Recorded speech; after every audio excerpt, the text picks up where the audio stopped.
Casey's Top 40.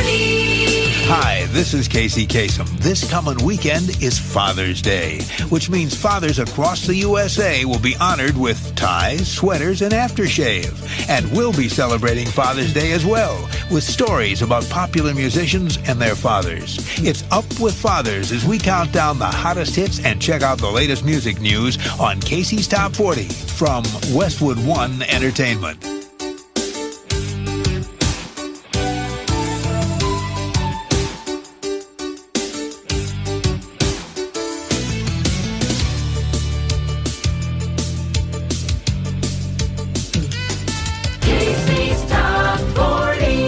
And now on Casey's Top 40, we're up to the story of the day that children dedicate to their fathers.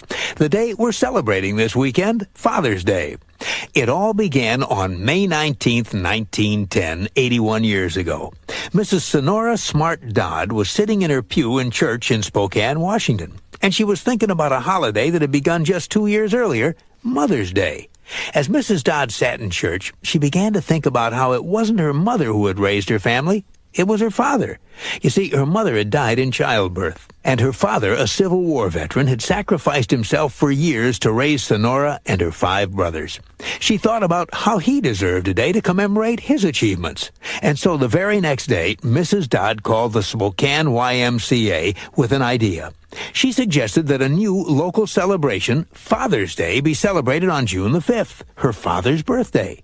The officials at the Y loved the idea, but they said that they needed a bit more time to get things organized, and so they pushed it back 2 weeks. Well, the celebration was a big success in Spokane, and newspapers all across America carried the story of the day that city put aside in recognition of fathers. The famous orator William Jennings Bryan made a speech on the floor of the Senate praising the idea. And in the years that followed, support for a national holiday grew and grew. In 1916, President Woodrow Wilson came out in favor of the holiday. In 1924, President Calvin Coolidge did the same.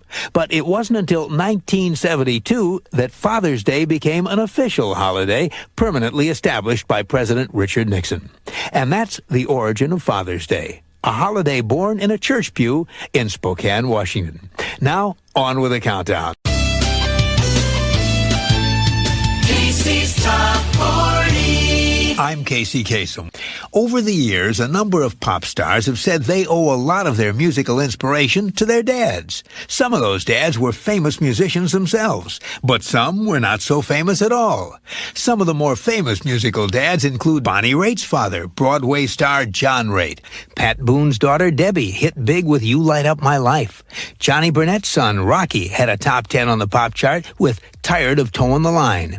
More recently, the twin sons of 1950s teen idol Ricky Nelson, Gunnar and Matthew, hit the charts with their rock band called Nelson. And more recently, there's the huge chart success of the trio Wilson Phillips, Carney and Wendy Wilson, and China Phillips. They're the daughters of proud fathers Brian Wilson of the Beach Boys and John Phillips of the Mamas and the Papas. Over the years, there have also been fathers who have later had hits together with their children. Frank Sinatra started hitting big back in the 40s, and his daughter Nancy had quite a chart career in the mid-60s. Then, in 1967, father and daughter teamed up on a huge smash called Something Stupid. And then there's the most unusual hit by a father and daughter. It was made when Natalie Cole sang along with a recording her late father Nat King Cole had made back in 1951. That unforgettable father-daughter duet called Unforgettable became a big hit and won the 1991 Grammy for Record of the Year. But there are some stars who owe their musical inspiration to dads who weren't quite so famous. Elton John's father played trumpet for the British Royal Air Force. Richard Marx learned a lot of his songwriting talents from his father, who was a successful commercial jingle writer in Chicago. Linda Ronstadt says she got a lot of musical inspiration from her father, who played in a Mexican mariachi band. And the artist formerly known as Prince credits some of his musical gifts to his father, who played piano with a jazz band in Minneapolis.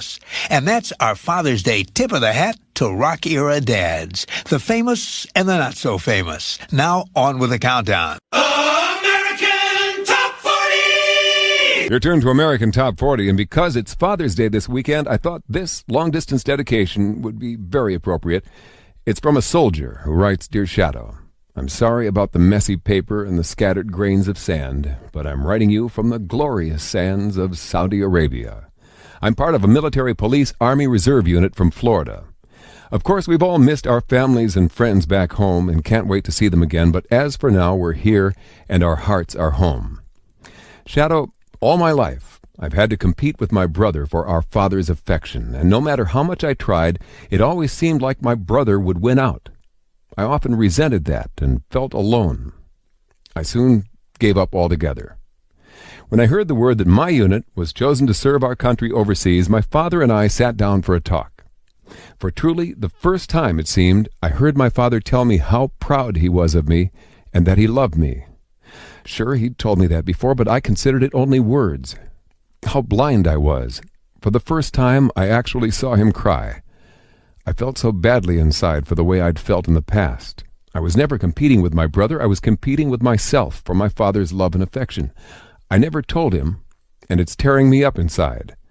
So, Shadoe, could you please play The Living Years by Mike and the Mechanics for my dad, Daniel Thompson? Let him know that his son, Michael, is sorry and that I love him very much. I'm happy to report that I'll be home soon, back to my friends. Most of all, though, I'll be back to see my dad, who is not only my father, but I've finally come to realize my best friend. Many thanks, Robert M. Thompson. Sometimes all it takes to be a good father is to show you care. And that's what this request and dedication is all about. It comes to us from a man in Georgia named Sam, whose letter is short and to the point. Here's what he writes. Dear Casey, Father's Day is here again, and I want to take this opportunity to honor the memory of my father. My dad died suddenly of a heart attack back in 1985. My father was not an emotional person, but he showed his family his love by working 7 days a week, 52 weeks a year. Just to tell you what kind of a man he was, only a few hours before his death, my father brought a can of gasoline to my house. It was because I had let my car run out of gas again. It seems fitting that my last memory of my father was the same as many of the other memories of him. He was always there when I needed him. So, Casey, will you please dedicate The Living Years in memory of my father and all the other fathers on this Father's Day? I never got to say goodbye to my dad. I hope he knows how much I learned from him and loved him. Thanks, Sam. Sam, here's your request and dedication.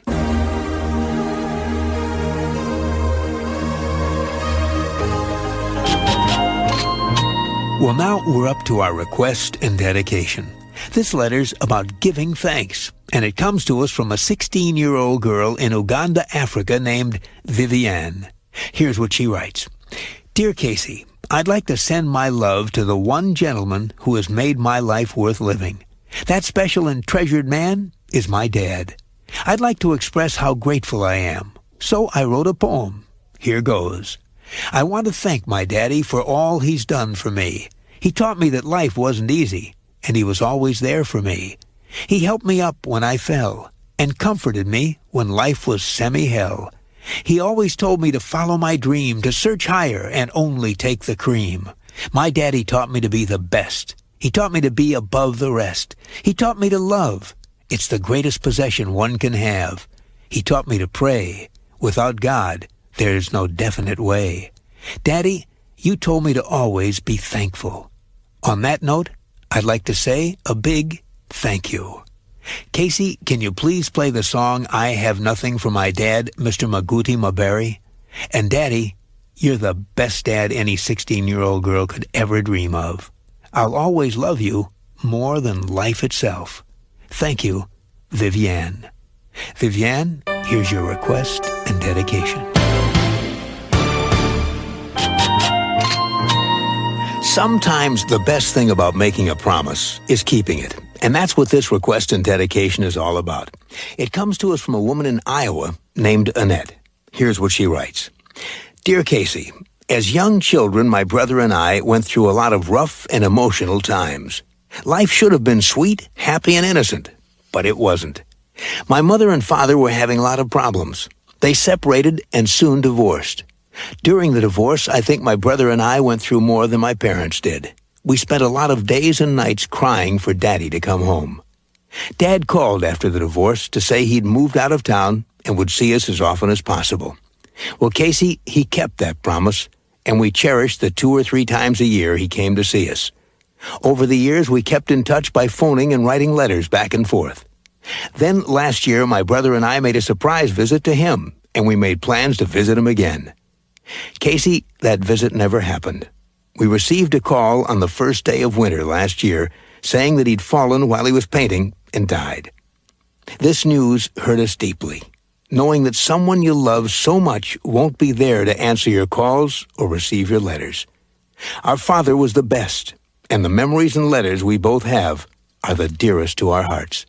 Someday I'll be with my dad again, but until then, could you please play Empty Garden for my father and dedicate it from his daughter and son? Thank you, Annette. Annette, here's your request and dedication. In your empty garden. Empty Garden, a top 10 hit in 1982 for Elton John, and a request and dedication from Annette and her brother in Iowa in memory of their father. And the countdown continues. Casey